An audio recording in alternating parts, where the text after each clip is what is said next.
Submitted for the approval of the Midnight Society. Oh, joy! Let's rock. It makes me wanna fart! Dear Journal, it's me, Doug. You have it! Baby's gotta do what a baby's gotta do. That was a hoot! On your mark. Get set. Oh, here it goes! Welcome all you slimesters to Splat Attack, where we taking it back to the slime-filled past. I am your co-host, Brett Michael Wilson. And I am your second co-host, Alex Nance. Alright, so Mr. Brett, what exactly will we be talking about today? I'm glad you asked, Mr. Alex. We'll be talking about Nicktoons today because, as many of you may know, it is the 30th anniversary of Nicktoons when it first started on August 11th, 1991. Can anyone guess what three shows launched the Nicktoons series? Ooh, Hermione. Okay, so Yes, Alex. the gag there is my wife and I, we play the Harry Potter Sorcerer's Stone board game a lot, and one of the cards is you get a Hermione card, so if somebody else gets a question, you raise the card and go, Hermione, and when you know the answer. I do that all the time now, even for people who don't get the reference. But, Okay. more, so, a bit more to the Nicktoons. Can you also name some of the other pilots that were pitched? Like beyond Nicktoons? Yeah. No, they were pitched for the Nicktoons. So there were 8 Nicktoons pitched total, and only 3 of them obviously were picked. Do you know the others? Goodness. I was not prepared for this. I'm just used to the ones that everyone talks about, not the lesser known ones. But then again, I mean, that's why we're doing a podcast that's like covering all the corners of Nickelodeon that no one else dares go. What are the main 3, Brett? It would be in this order: Doug, Rugrats, and Ren and Stimpy. Yes. And they all aired on Sunday of that August 11th day, starting at 10 and lasting at 11. Then I think Salute Your Shorts was after that. But yeah, that was like the first block of Nicktoons, and it was pretty much their original programming for animation on Nickelodeon, because before then they just had syndicated shows that they imported from other countries, such as Maya the Bee, Danger Mouse, Count Duckula, Mysterious Cities of Gold, a couple of, I think, Japanese ones. I know David the Gnome was there too. Yeah, there was Spartacus and the Land Beneath the Sea, or the Sun Beneath the Sea, and they also had the Little Prince, the World of David the Gnome. That one I remember. The World of David the Gnome, the Littles, Dr. Snuggles. Was Banana Man one? Banana Man was one. Yeah, Mm-hmm. that was one of them too. Up to that time, just previously, before they had the main 3 Nicktoons, they just did a whole bunch of re-syndicated shows, and going through and learning about the history of the Nicktoons and how it originated, because I thought this was interesting. Their first foray into animation, which I believe you are aware of this too, was Pinwheel. Yep. But they didn't do a whole lot. That wasn't their main focus for it. Now, it kind of felt like a poor man's Sesame Street to me, if I'm being honest. It did. It really, really did. Now, also, they did another experiment, because that's what Nickelodeon did in the late 80s and early 90s, yeah. a lot of experimentation. They did what they called a video comic book. And Sounds space age. yeah. It was called First Row. No. First Row Features was on special delivery. But it was called Video Comic Book. But it wasn't just animation. It had animation in it, but it was like overlapped on top of claymation and live action. And usually it was very Clarissa Explains It All, where they would have thought bubbles that would come out. Interesting. And that was the animation part. But Looney Tunes at the time, this was something that I also thought was interesting, was the fact that Nickelodeon was on the verge of buying the Hanna-Barbera rights, but just period. Wow. Because they had the, oh darn it, Most Wanted Yogi Bear, because that was on there, but they were about to buy all the others, and they also had the rights to play Looney Tunes, which they had done for a long time. And at that time, nobody was playing Looney Tunes. Nobody wanted it. And Nickelodeon... That seems unheard of to me. It really is. And they weren't making serials anymore, and Chuck Jones and other animators were just doing animated specials now. Looney Tunes wasn't on TV. So Nickelodeon they did put Looney Tunes back on the map, especially with their really, really clever advertising. And when the time lapsed and it was time to renew the contract, Looney Tunes had become so popular that they increased their cost by 3 times as much. So they said back in the late 80s, initially they paid $3 million, and then when it got so popular, they jacked it up to $9 million. And I guess that's just a matter of supply and demand. Like, yeah, wow, kids are still into this. All right, you're going to pay top dollar for it now, and rightfully so. It's just I remember that's how I got my first fix of Looney Tunes growing up, is because they showed it all the time, like in between the original shows. Yes, like around like 4 p.m. ish. On Nickelodeon, and because my mother used to watch a lot growing up, that's kind of how we bonded over the cartoons and the channels. Bringing a little bit of the old with a little bit of new together. And it amazes me how our minds work, how our brains can remember tiny little details. Because I remembered the Looney Tunes classical music commercial. Looney Tunes, you'll find them all on Nick. I remembered that whole thing. Looney Tunes, you'll find them all on Nick. Lots of stuff, enough to make you sick. Psycho, for when your mind goes, for when you've had enough of doing grown-up stuff. So when your moody parents make a goonie, positively loony, don't wait for a full moony. Tune up to Nick. Loony, moody, loony, goonie, moody, loony, toony, loony.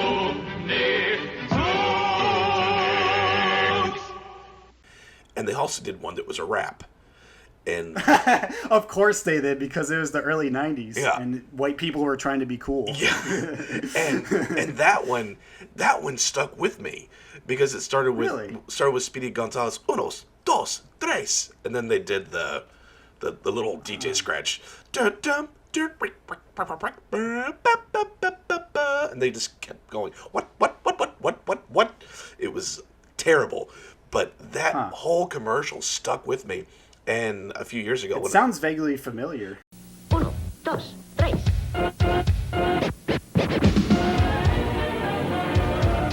What? I'll say What's up, Jack? I saw putty cat. Andre, arriba. You're despicable. That's all, folks. Looney Tunes on Nick. When I started going back and finding all the old commercials and stuff, I found it, and it is exactly how I remembered it. Because how sometimes you can... I remember it exactly this way, and then you go back and watch it. Right. It's just... Sometimes memory can be faulty. It's a little different. In this case, yeah. It was spot on. That one has never left me. But they knew, the Nickelodeon, they knew that if they continued, when it came time to renew the license again, they would jack it up again. So they were starting to already delve into doing animation, and they were doing the different spots, the bumpers and IDs. The first real special they did was Tattertown, and that one was the idea of where do toys go when you don't want them anymore. I mean, if you watch Toy Story 3, you would just think they'd be incinerated in a trash compactor in a burning world of melted plastic. But, you know, this was the late 80s. They had more cheerful ideas in mind. Well, no, not this particular one, because this one... Oh, really? They had a really clever idea, but they got the guy who directed, at the time, Fritz the Cat, to direct this, and then later went on... Ralph Bakshi. Yes, and for those who don't know, also went on to direct Cool World. Yeah. He was the one who directed this special, and it wasn't a Nick original. I think they did this in contract with another license, just to maintain the license. So the first real special they did that was completely Nick original was the Thanksgiving feast. I remember that because it had the same like art and animation style as some of the Nick bumpers that they did previously, like with the 3 doo-wop brontosauruses with the neckties and like the one with the jungle animals. So that's pretty cool that they shifted over from the bumpers to the special like that. And honestly, I wish, I forgot the artist's name off the top of my head, but I wish he did like more shows, because something about his like flat pop art just is really appealing and really fits the lively brand image of Nickelodeon at the time. So there is a little more to it, right in line with what you were saying, because Vanessa Coffey, she headed up that department and really headed up the Thanksgiving feast, but later she had pitched doing the Nicktoons. And wait, pitched or the other word? Pitched. Okay. Pitched. Gotcha. Pitched the Nicktoons. I purposely did not say it because I'm trying to keep this family friendly for all you listeners. And ironically, nobody wanted to call it Nicktoons at first, because at the time, 80s cartoons were all about selling toys. Yeah, it was more like, here's a toy that came out, and then let's make a show about it as like one 30-minute long advertisement to make you buy the toy. And that's not at all what Vanessa Coffey was wanting to do, because she was God. She was in that area for a very long time. She worked at Marvel. She worked on Teenage Mutant Ninja Turtles, and she hated it because all they were focusing was selling toys, and she didn't want to do that. She wanted to be a character and tell a good story. At the time, cartoons were 7 minutes long, because Looney Tunes is about 7 minutes long, and she wanted to flesh out story, so it was her idea to stretch them out to 11 minutes, so that way the writers had to make a story. And now everybody's doing that. Right? She set the industry standard. But when Nickelodeon finally gave the go-ahead and go find creators who already have characters, Nickelodeon had 8 pilots that were pitched to them. And yes, of course, we know Doug, Ren and Stimpy, and we're 3 of them. So there's Rugrats. 5 others that we're still unaware of until you shine some light on it for us.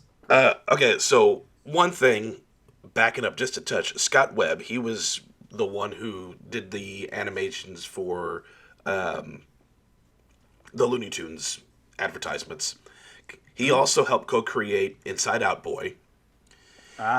They also made Booger Man. I remember the Sega Genesis video game of that character. But what they were going to do, it was all claymation. It was inside the nose, and it was so gross for Nickelodeon that they never aired it. Are they sure that was so gross? I mean, they greenlit Ren and Stimpy after all. I know, that's what I was thinking too. Going along with what you were talking about with the animator, it was Joey Ahlbum, I believe is his name. Joey Ahlbum is the one who did like the doo-wop dinosaurs. Yeah, the dinosaur interstitials. Well, keep an ear out for that, listeners, because I'm pretty sure we're going to be doing an episode on his work later on. He had a pilot that was pitched also. Cool. And he was one of the 4 finalists. But he did a show called Thunder Lizards. And it was... Not to be confused with Thundercats. Yes. But it was meant to continue with the characters that he made in all the interstitials. And it was them having a band and doing doo-wop. But that one kids didn't grasp onto. The adults liked it, but the kids looked at it and went, "That's my mom and dad's music." And they didn't really catch on. What's doo-wop? Yeah. The other one, I don't have all of them, but there was another one going along the same vein as Thunder Lizards. George Evelyn, he was the one who created the bumper where you had all the animals who were in a row walking down, doing the hit up, Nick. Oh, yeah, the ones that are like in the TV walking down the road. Exactly. Yeah. Yes, that one. Cool. I like that one as well. So it was going to be those same characters, but this was called Big Beast Quintet. Really trying to sell that singing aspect. Yeah, Huh? pretty much doing the same thing that the other was doing, and that didn't take. Do they really need to sing? Like, I like the look of the characters. What if you just call it TV Monster Pals and just have them go on different TV channel adventures? I mean, I'd watch that. Another one that was pitched was from Norton Vergene. He was one of the directors for some of the episodes of Rugrats, and he and the co-creator of the pilot that they made also went on to create Courage the Cowardly Dog. Killer. I love that show. And there's no context. It doesn't give me any what the show was about, but the show was called The Weasel Patrol. And all of this, by the way, that I'm sharing on, you can find it on Decider.com.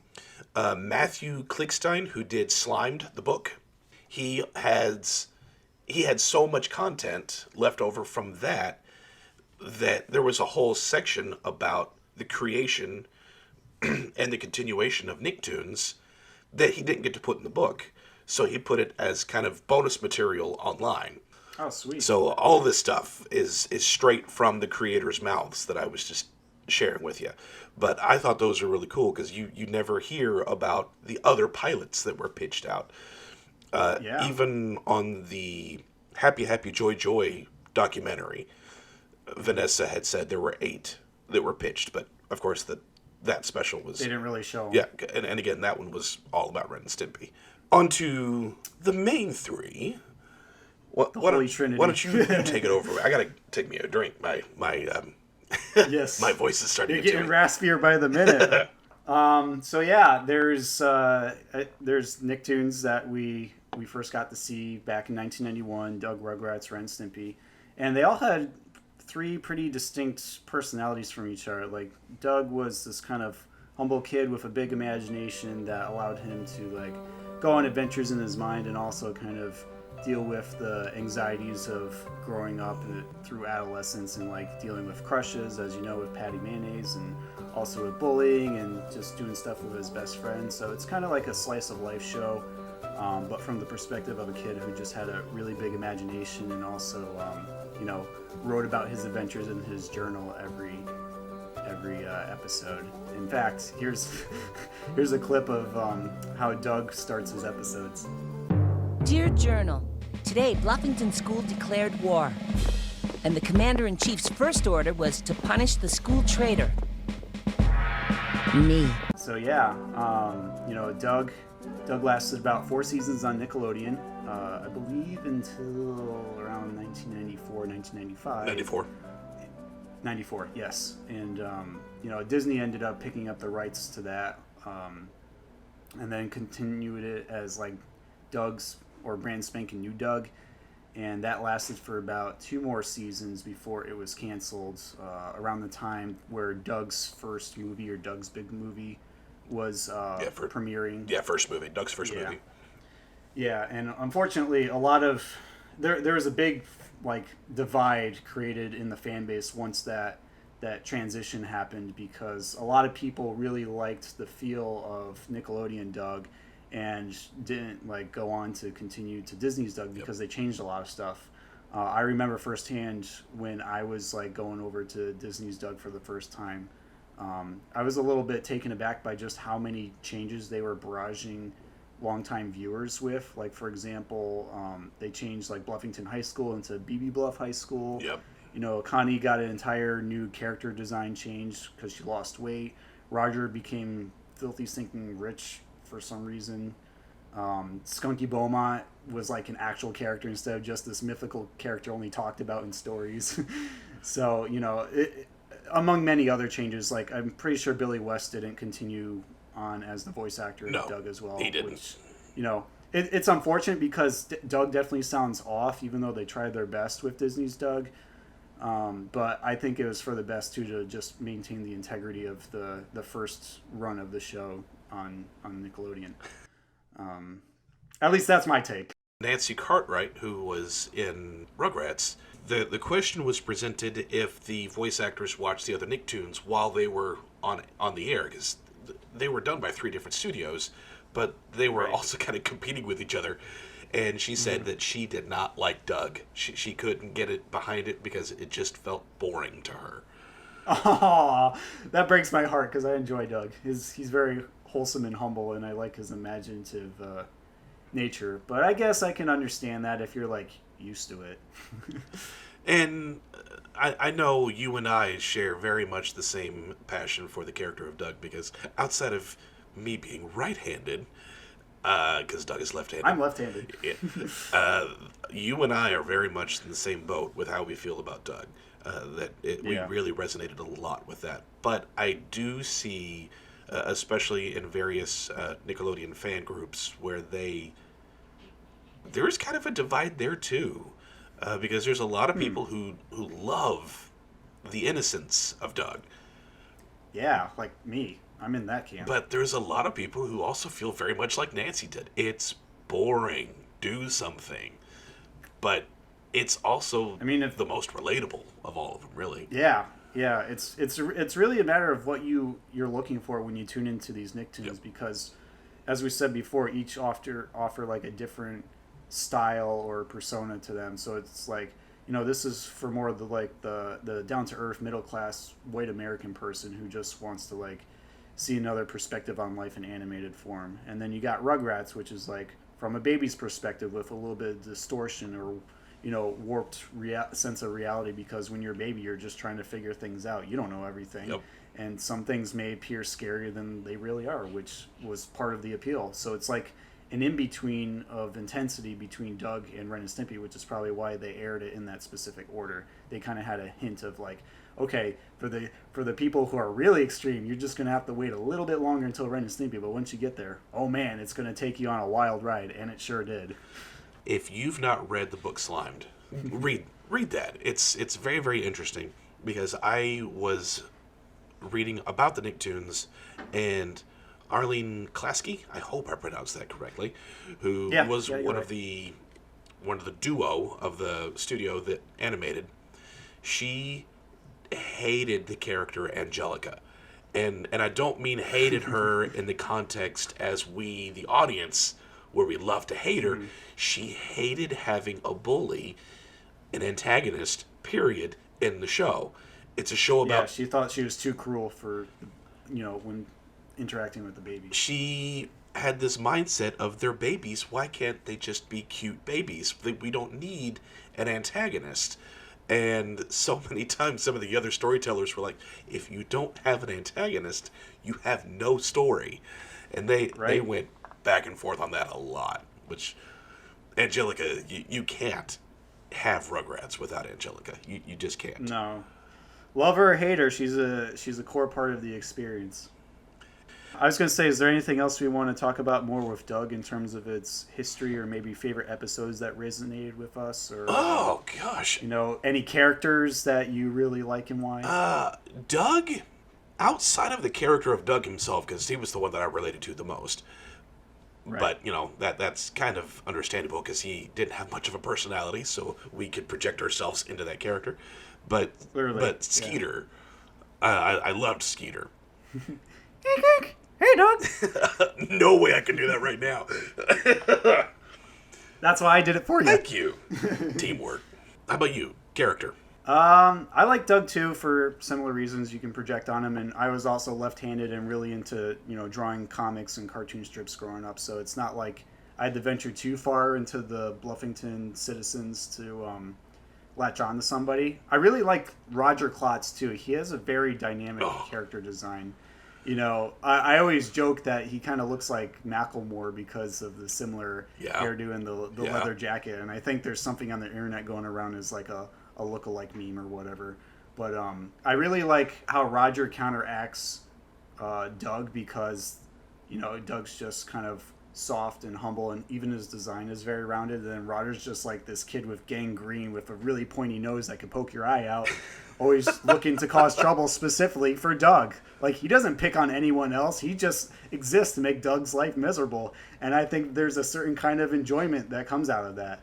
Like, not even Angelica picks on just Tommy or Chucky exclusively. She picks on any of the babies that are younger than her. Sometimes even butting heads with Susie, who's like the anti-Angelica in the show. Yep. Favorite episodes, the ones that stuck out to me the most, even as an adult, was the Lucky Hat. Really like the theme song there. It just felt very whimsical. Yes. I don't remember the name of the episode, but it was the one where he was going to be getting into a fight and then just did a staged fight through the school television studio. Oh, yeah. Yeah, that was against the AV kid who was pink. Yes. Yeah, that was fun. Those two episodes, I think, stuck with me the most, especially because I did have a couple of kids who tried to pick a fight with me when I was a kid. And that episode stuck in my mind of, you know, don't show me a man who resorts to violence. I'll show you a man who's run out of good ideas. Like, that really resonated with me because as it was happening, like, okay. I think Doug's dad said that, and I think that's something that's worth touching upon real quick before I mention my favorites, is because Jim Jenkins was very adamant about like putting morals and lessons into his episodes so that kids can kind of learn from the experience and not just be entertained mindlessly. Exactly. In fact, there were many instances where he would cause, you know, like push back scripts and have them be rewritten just so that they would have morals in every single episode. And I think that's just part to do with his personality and his upbringing. And there was a couple of times the writers had come to him and said, I can't see Doug doing this. And then Jim had said, I did that. I mean, he is Doug. That's who he is. And very much how what's his face? Charles Schultz was pretty much a projection of Charlie Brown. Yep. Like, every great cartoonist just pours a little bit of their soul into their own creation so that they can live through those kinds of experiences through a new prism. Yep. And more or less, I do that too with my buddy character, but that's another story another time. All right, well, last one for Doug. Outside of the main theme, what is probably your favorite song off of Doug? Well, I have to mention my 3 favorite episodes first. Yes. Notable ones. I would say Doug is Hamburger Boy is like my top number 1 episode.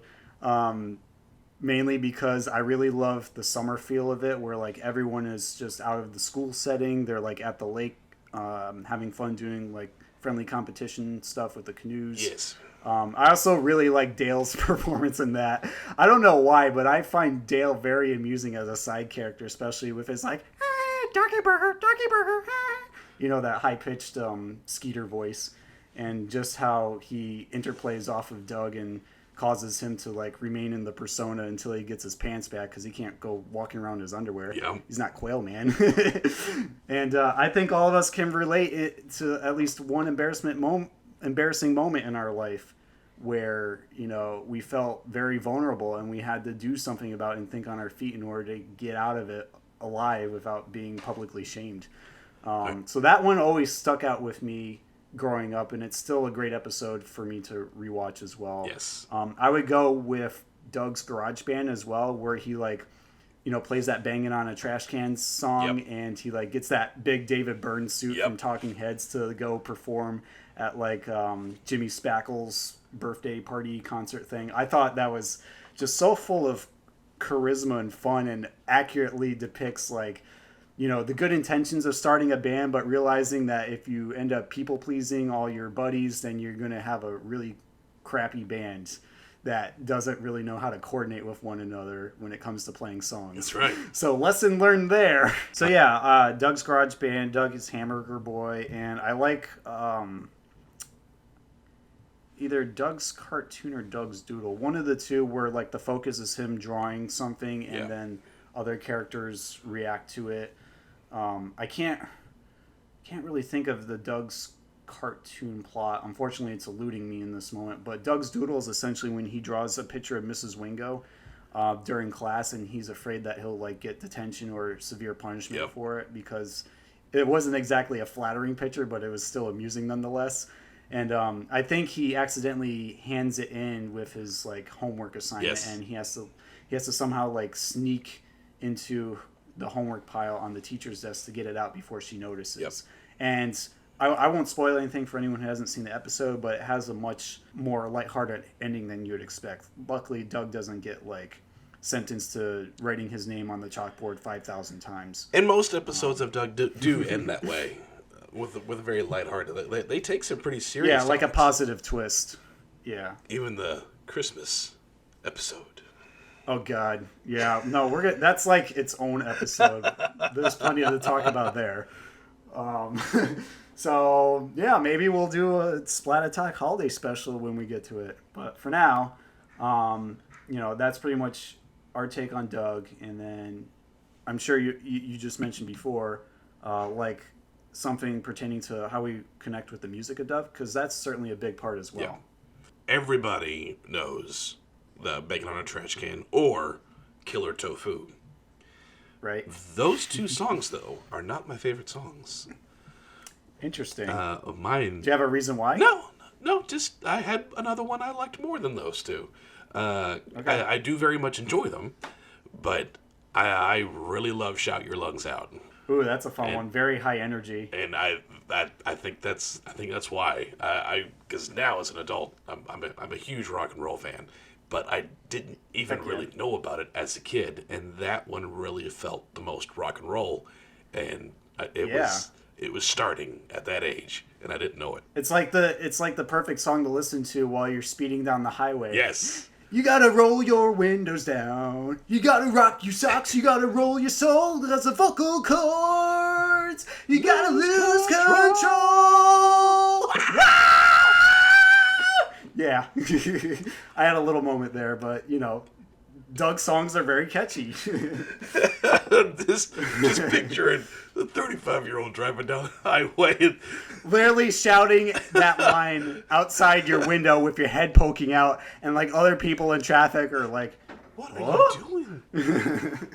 So you're going with Shout Your Lungs Out for your favorite Doug song? Right? Yes, absolutely. Okay. My pick would be Bang It on the Trash Can, just because that whole music video imagination fantasy sequence where he's like ripping off Michael Jackson's Black and White, and then, mixed in with the whole Think Big theme of like Doug and Skeeter just getting bigger with the big suits, and then BB's wearing a suit and she's like trying to counteract with them. It's just so fun and wacky and playful. Like, I wish they did more music videos for Doug because there's just so many great songs. And then of course there's the doggy rap one where it's like, I'm a dog, you're a dog, everybody do the dog, bet you're gonna do the dog all day long. Doberman Pinscher, Pico Pekingese, Corgi Collie Bulldog, Great Pyrenees.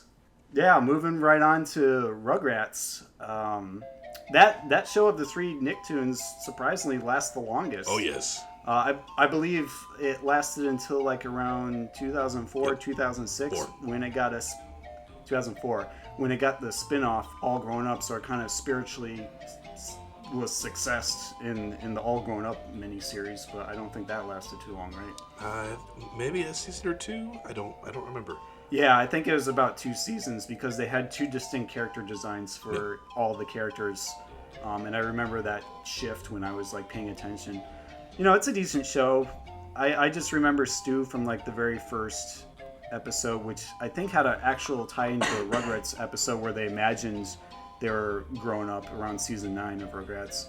I just remember Stu like wanting to win this like disco medal or relive the glory days of the 70s. Yes. Which I thought was quite entertaining, whether it's a Rugrats episode or an All the Grown Up episode. So for anyone who's like a veteran fan of Rugrats and just really wants a good dose of nostalgia and relatability to Stu and Dee Dee and what it's like to get older and also relate back to your glory days, I highly recommend checking those episodes out. I believe there's a Rugrats one and an All Grown Up one, and I'm pretty sure they're both called like All Growed Up. Yeah, Rugrats. I don't think there was a Nicktoon that came out in the 90s that I did not like. But those initial three, they were all gold. I loved every single one of them. Yeah. And they started off with a bang for sure. Like I connected with Doug, but Rugrats really made me stop and think about different perspectives, because I totally got the jokes as a kid, at least most of the jokes. There were a couple that went over my head, but for the most part, I understood that this is coming from the perspective of a child, of a toddler, and they see things differently than us. And the ladies and gentlemen of the jerky, you mean the jury, the jerky. And yeah, I love their use of malapropisms there, where it's like baby talk, and it's like, oh, that's so cute. You're using the wrong word, but you mean this word. Yes, it was so fun. It was such a fun show, and you felt like you're one of the babies with them yes when you watched. And I will never forget the one where they were pirates and they were about to walk the plank. The Sand Ho one from season 2, episode 1. And then it just cuts to the parents, and they're all in the sand pit out in the back. It's just that cut. That's the one thing that sticks out in my memory more than anything else. Right, because the babies imagine they're on like a pirate ship, and then the parents just see them as like on the sandbox with a plank of wood, which illustrates the point of the show. Babies have wild imaginations until they can understand how reality works. And again, that's part of the fun for us to see, because when we see imagination animated, it takes us to places we would never dream of until we see that through, the creator's perspective. And I believe, Rugrats was the first, I think it was the first cartoon that won some Emmy Awards. Yes. And its own star on the Hollywood Walk of Fame. It was also the first Nickelodeon show to get its feature film. Yes. With the Rugrats movie and Dill being born around that time. That was the third, I believe, Nickelodeon movie. But it was the first animated movie. Correct. Yeah, that's what I meant. Rugrats was fun. I remember like those openings of the episodes were what really hooked me in, because they would show like some sort of abstract moving image of something. Extreme close-up. And then they would... Yeah, and then like zoom out to reveal, oh, it's just that. Like, for example, the one that always sticks out in my mind is like the volcano that's like smoldering, and then when you zoom out, it just shows like Susie's older sister trying to pop it. Yes. I know that's gross, but it illustrates the point. You weren't expecting that. There was one where they had zoomed in on Spike's tongue. Yeah, but it does not look like a tongue at first. It looks like something else. Yes, it does. Yeah. But as a child, my mind was so innocent. I was going, okay, what is this thing? It just looked like a pulsing heart to me, not what adults would think it is. I think at one point my dad walked in on that episode with, "What are you watching?" And then the camera pulled back and he went, "Oh, okay," and he just left. I swear it's not Ren and Stimpy. And Ren and Stimpy, of all shows, my parents were okay with, which really just amazes me. They have a different type of close-up, which are nicknamed "quote-unquote" gross-ups. Yes. But we'll talk about that when we get to them. Who was your favorite Rugrats character? Oh, it's a tie between Tommy and Chucky for me. I equally identified with both of them, because I do have like a sense of bravery to myself when I feel like I'm doing the right thing, and I like standing up for people. And I also relate to Chucky because he's more like the intelligent, cautious one. Like, I don't think that's such a good idea. I obviously can't voice Chucky because Christine Cavanaugh is a national treasure and she'll never be replaced. Yes. But I relate to his skittishness the way that I also relate to Tommy's bravery. So, depending on the situation, I'd either ping pong between them when I connected to those characters, or just relate to them both if both were like tackling a situation together. Nice. Easily Tommy for me. Easily. Hands down. Any particular reason why? I think it's just because it seems like the characters gravitated toward him as the unofficial leader. Yeah. And that usually happens to me a lot. especially even as a kid, because you'd get group project at school, and then everybody would gravitate toward me for me to do most of the work, and for very much the same reasons. I would usually stand up for the underdog, or there was an instance in which a kid was picked on at school, and I would stand up for him. Tommy's moral compass was very, very strong, and I resonated with that a lot. You'd be surprised how much that drives one's sense of heroism, sense of morality. And we got to see that demonstrated in many situations where Tommy had to protect either Chucky or all of the babies from an incoming bully of the day, that may not have been Angelica. I remember this one particular episode, I forget the name of it. Listeners, feel free to chime in if you know it, but there's like this kid who's like really big and round, and he's like obnoxious. Oh, yes. He like gaslights the kids into doing stuff for him in the park, and he constantly uses the argument, well, fair is fair, so do what I say. And I'm like, what a little beep. I want to punch this kid in the face and grab his mother and tell him, you can't do that. You can't boss around kids. Let them be free. Why you got to be messing around with them and hating on them just because they're trying to have some innocent fun? And see, the one sticks out with me is the one where they're at the playground, but it's set like the Old West. Ah, yeah. Teeter Totter Gulch from season 2. Yes. I love that one. With Prudence. Yes. Yeah. Yeah. She's like, looking for a fight? And she, for some reason, just has the urge to blow giant bubblicious bubblegum bubbles and, stick them in people's hair, whoever gets within 6 feet of her, and ruins their life, their early life, and just injecting too much childhood trauma in all these random kids who just want to play. Okay. Like, man, that's harsh. Okay, so Rugrats, it changed the way I played with He-Man toys. How so? That's like so random. It is very random, but my brother is 8 years older than I am, so he got me introduced to a lot of 80s cartoons. So He-Man, Thundercats, and things like that. And he had Castle Grayskull, he had a bunch of the action figures, and we had Cringer. Cringer was green, but I forgot the name of the beast that Skeletor had, but it was purple. And high contrast colors there. And whenever Rugrats had Reptar, and then later had the purple Reptar, and I was playing He-Man, and then I was like, ooh, Reptars, and they completely changed the outlook of what I was doing. And pretty soon it ended up being all the He-Man characters fighting the two Reptars. Aw. That sounds really fun. Crossover. Is Purple Reptar on the record for being like his evil twin, or is it just like a color variant that showed up? I don't remember. I honestly don't remember. It's been such a long It's been such a long time since I've watched the later seasons. Right. Well, it's not necessarily later seasons. It's around 2 or 3, because I remember this episode where like Phil and Lil each had their different colored Reptar, and Angelica manipulated them into like giving them both of their Reptars to her. So I just wonder where that came about, but for all I know, it's just like a simple color palette And it may have been. keep things mildly interesting. I just associated purple with evil because of Skeletor's panther. Right? Yeah. So Rugrats. Did we technically talk about favorite episodes there? We memorable episodes. We touched on just a couple, but I don't think we really said our favorite. Name like 2 or 3. The ones that stick out the most is one, obviously the pirate one, because that one gag gets it more so than the others. So great. The trial episode where the lamp was broken.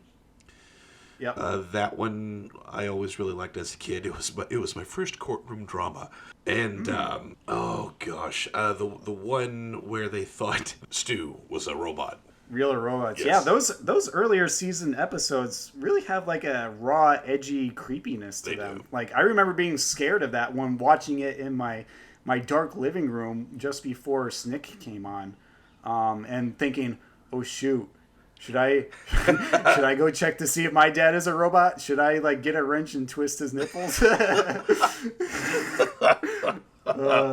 Thankfully, I never went through that. But man, that would be like taking a purple nurple to the extreme. That yelp he gives in that episode, it's so classic. Yeah, so I know. good. It's like It's as classic as the Wilhelm scream you hear in various Yes. cartoons. Yeah, those are all great episodes, and I love watching them as well. For me, just off the top of my head, obviously there's dozens of others because I love Rugrats, and I used to bond with my younger sister watching that growing up. Obviously, Angelica breaks a leg. Yes. Stu, why are you making chocolate pudding at 4 a.m.? Because I lost control of my life. Yeah. Probably the that's most one popular of those Rugrats episodes. meme. Yeah. But with good reason, Yes. because, it's fun, it's a little sadistic, and as an adult, you relate to Stu's loss of control, especially during COVID. And in fact, on a whim, I made art of that where he's literally drowning in chocolate pudding, and that was like one of my most popular pieces of art to date. So it's like taking that idea and just pushing it to the extreme where Stu's experiencing like pudding psychosis. Oh, no. Is it Randy and Mandy's fault? Not quite. I mean, I could always make a piece of art, showing them in a chocolate jacuzzi losing their minds. So yeah, there's that one. Kid TV I really loved, Yes. where they get the box and they pretend it's a giant TV and they all have their own little shows in it. That was just one of the few episodes outside of Doug that really stirred my imagination and literally made me want to do the same thing the babies did with my sister, where we would take like a cardboard box, cut a hole out, and just pretend we were on TV like the big people do, and it was a ton of fun. And I kind of wish kids these days would use their imaginations more as a result, because you don't really see that anymore. No. Those two, and then I'd say for like a scarier episode, What the Big People Do, which was Are you afraid of the dark levels of scary for me? Let's be honest here. We're talking like, not only do Chucky and I almost said Stu, Chucky and Tommy have their heads placed on top of Stu and Chaz's bodies, but they have to go like push papers in this like dank dark void where Angelica is like their cruel boss with like her pigtails as devil horns, and she has fire and brimstone behind her as she's barking orders to him. Like, who the hell thinks of that for a kid to watch? Like, it makes me not want to get a job when I'm grown up. They among other things. The writers for the show, the person who made the final approval of, okay, these episodes are okay, apparently this person got on their nerves on more than one occasion because they were constantly, no, you can't do that. You can't put this in a kid's show. So they started writing things just to get a rise out of this person. And oh yeah, it definitely feels like a catharsis kind of episode along with the chocolate pudding one, where there's just like, man, I'm so fed up with all this stuff we have to deal with as writers. I might as well just channel my frustration in this episode and get it out there. There was one that they had the episode written, the actual one, but they wrote another one that they turned in, and it was Tommy hears noise coming from Mom and Dad's bedroom. Oh my! And they really went there. They really went there, and as he walked in, there was a lot of bouncing. Through the silhouette that you'd see, the shadow on the wall bouncing, and then she lost her mind. You can't show this to. Why would you're disgusting? And I said, I'm just kidding. Here's the actual one. And they turned in the real one. Jeez, you're giving me PTSD as you're talking about it. You don't understand, kids. They're just on a indoor moon bounce. They got moon shoes. That's the ticket. Moon shoes. Yeah, right. Moon shoes are so awesome, but they're very impractical to actually walk around in. So, right? Moving along with the twisted and insane. You got yourself a cat and dog duo who bleed insanity every episode. Well, it's more like insanity mixed with stupidity, but man, is it a firecracker of a combo. Oh, man. We're talking about Ren and Stimpy here, created by the infamous John Kay. And how that initially began was it was one of those 8 pitches, as Alex mentioned before, that Vanessa Coffey looked at. Originally, it was part of this like concept called Our Gang, where it was like a variety cartoon show that was hosted by this live action guy, and he would like show like different genres of cartoons as like a different segments for the show. And she looked over all the different cartoons. They're just kind of your standard boy and girl characters. And then she saw like these drawings of these animals. There was a chihuahua in a sweater, and a cat who had like a really big bulbous nose sitting on a kitty litter. And for some reason, the way they were drawn just really appealed to her. So she said, you know, what's their story? Yeah, what's their story? What's more here? Can we explore this? They ended up making a pilot for it called Big House Blues, which later aired as part of season 1 of Ren and Stimpy, depicting how Ren and Stimpy first met on the streets and then were later taken to a pound together and found a way to get out before they experienced, quote unquote, the big sleep. Sorry. Why are you laughing? I love that episode. Dead! That means we're gonna be dead! Yeah. Really drove that point home. Dead, you idiot! So, yeah, I mean, after they showed that pilot, you know, they ordered 6 episodes from Spumco, which was John K's animation company, and it actually included a couple of people who worked on some of the other Nicktoons. You know, such as Billy West for like voice talent, and I believe Cheryl Chase was there as well. There's some mixture there, regardless.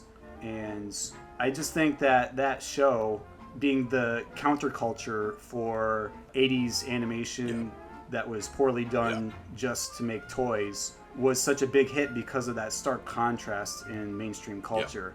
You know, these days we have, you know, SpongeBob's and Rick and Morty and everything in between, and nothing's really shocking anymore because everyone's doing it. But back then, almost nobody was, and that really helped it stand out as like this real lightning in a bottle, you know, golden opportunity moment that they just capitalized because it fell together in all the right places. So, you know, once the pilot got picked up, they ordered 6 episodes for season 1, did their best to hold the production together, even though it was very laborious, despite using a few shorthand techniques like looping animation and abstract backgrounds, you know, like the ones you see where it's just like paint splatters whenever Ren would get upset, or like there was a particular music note that was served as an accent beat of the plot. And, you know, it was a very manic, hectic work environment that ultimately lent to the show's charm when it was produced. People ate it up, young and old. You know, parents hated it because it was like rude, crude, lewd, and everything under the sun that was offensive. Yet at the same time, you just couldn't look away from it because it was unreal. It literally paved the way for hundreds, if not thousands, of shows that exist today using those elements to get people's attention. So the interesting, there are many interesting things about Ren and Stimpy. There really is, but it was the show that, as you said, parents did not want their kids to watch, but adults who did not have kids, once they got wind of this show, they loved it. It was really the first show that both kids and adults, not necessarily child and parent, really, really loved. And like you said, the cartoons were made super cheap at the time, and John K is notorious for perfection. And if to a fault, definitely to a fault, so much so that he would not allow any animation to be done again, because you see it a lot in the 80s where they had just the same animation cells used over and over. And he didn't want that. He wanted an absolute beautiful piece of artwork and not be done again.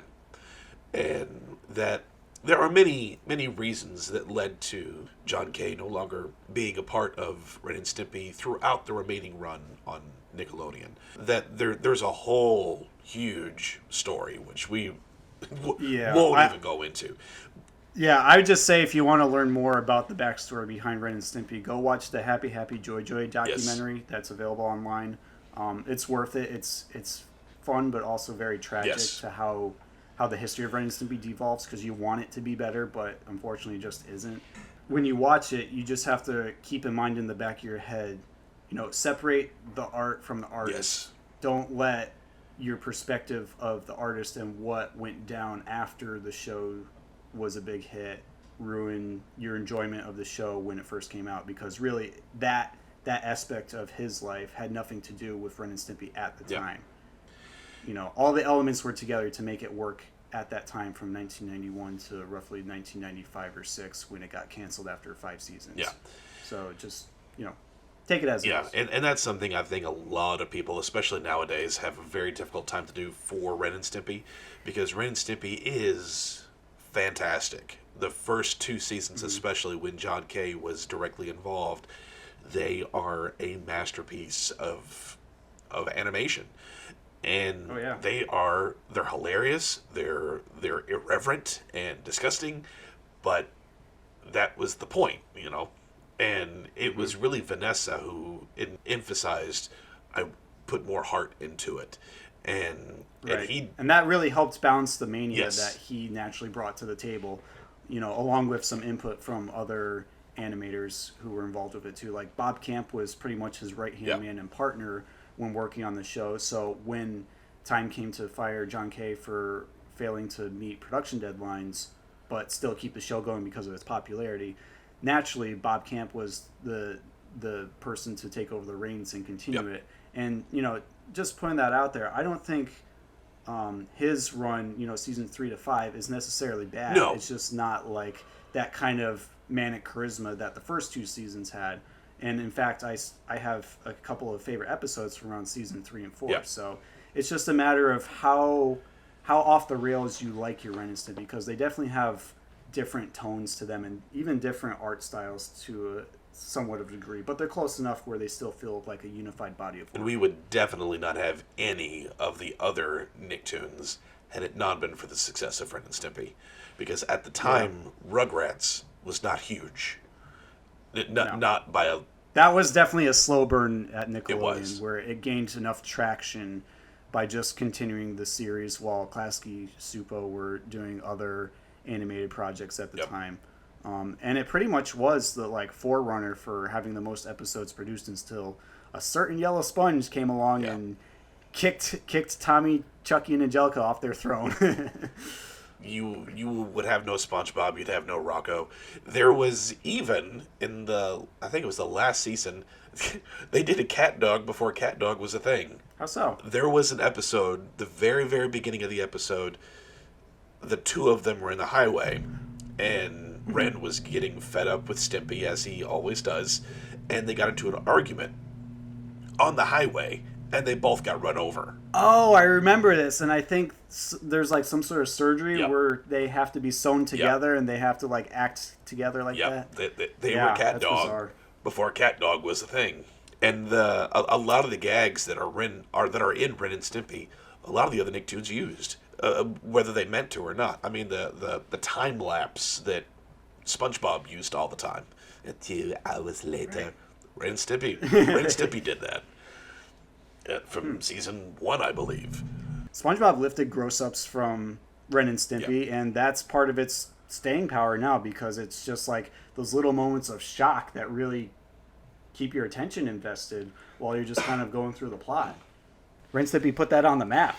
There was somebody who, when going through the history of Nickelodeon, just as a whole, and they were getting to You Can't Do That on Television and how important it was to Nickelodeon, they had remarked, important does not always mean good. And that was in the context of You Can't Do That on Television. I have seen a couple of other reviewers via YouTube make the same remark when it concerns Ren and Stimpy, but I believe that they also are in the same boat of they cannot separate artist from the artwork. And that's a real shame, because the first 2 seasons of Ren and Stimpy are amazing, which of course I said that already. But it is, you would not have the other shows if it was not for Ren and Stimpy. I'm with you there too in terms of its importance. Like, even if it's, you know, history is unfortunate, I don't think that's just cause to whitewash what it accomplished. I agree. And I'm just going to keep it at So that. moving on, favorite character. I'm more of a Stimpy fan than a Ren fan, but I relate to both in either way. I just love Stimpy's like cute, aloof innocence. I unfortunately relate to Ren's stress and anxiety sometimes. I think we're all human. We can understand that there's more emotions other than happiness that we experience and go through. And, you know, sometimes watching Ren is cathartic in that sense, where, you know, he's taking out his rage, and you understand why. But I'd say for like side characters or like alternate personas of Ren and Stimpy, there's no one that really stands out to me too much. I like them when they go in space. That's always fun. And I like them when they do Fire Dogs, because they have that like catchy Fire Dog song that goes along with them. And I like the salesman a lot too, from like the episodes to Salve and Salve Not and The House of Next Tuesday, where he's like this quintessential 1950s salesman that won't take no for an answer and is totally getting up in their faces until you buy his product, even if it is totally dysfunctional, as we see in those episodes. So yeah, I just go with those guys for those reasons. It's just so my favorite. Two. I have two favorites. One of the main casts, one of the supporting, but Ren, definitely Ren. As a kid, it's so weird. I had a terrible temper as a kid, which thankfully, through anger management in elementary school of all places, I was able to work through that. But Ren, I was going, yeah, I get that. I feel you, man. I feel you. You know, that rickety, angry old man in the trailer. Yeah, you can totally. Yeah, you get him, Ren. Yeah, there's a few situations where I'm like insanely laughing in my head like Ren whenever I just feel the need to let out some frustration. But the other supporting character, I was gonna say it as a joke. Log. Secret agent. What kind of log? There's so many. Ooh, good. Now Brett knows, but for those of you who don't know, I'm a huge James Bond fan. So when they had Secret Agent Log, yes, I lost it. I thought it was hilarious. I'm actually surprised you didn't mention Smash Adams, which is one of Doug's alter egos when we talked about Doug. I love it. It got me a Smash Adams costume. But no, supporting character easily Powder Toast Man. Yeah, good one. Yeah, he didn't have too many episodes. No. He was in there a handful of times. He just had. Yeah, he had some cameos here and there as like some fake commercial bumpers, and he had his own episode, and then versus Waffle Woman, and I think that's about it. I have I have a wallet, and I love it. My old wallet had officially bit the dust; it was coming apart, so it's time to go look for a new wallet, and was looking for some Nickelodeon. Found a Ren and Stimpy wallet, and it makes me laugh because. For men, where do we usually keep our wallets? In our back pocket. It's a picture of Powder Toast Man with Ren and Stimpy on his back with the caption, "Cling tenaciously to my buttocks." It's like, it's perfect. It's exactly where the I wallet love that goes. quote from his episode. And I bought it, and I showed it to my wife, and she went, "You're kidding." I said, "Nope. My seven-year-old thought it was hilarious. But and it's occasionally true. I will hear him say the same thing when "Daddy, can I keep your wallet? Your old one?" "Sure." And now he puts it in his back pocket. "Cling tenaciously to my buttocks." So for anybody who's listening and has never checked out Doug, Ren Stimpy, or Rugrats, they're all fantastic. Earlier seasons are usually the best ones. Doug, I think the entire run of Doug was all awesome until it switched to Disney. Rugrats, it's solid. I think the first three were the best. Yeah, I'm with you there. There's like a small handful from season 4 that are, still good too, like the Mother's Day episode and Ghost Story with the Our Real Monsters crossover.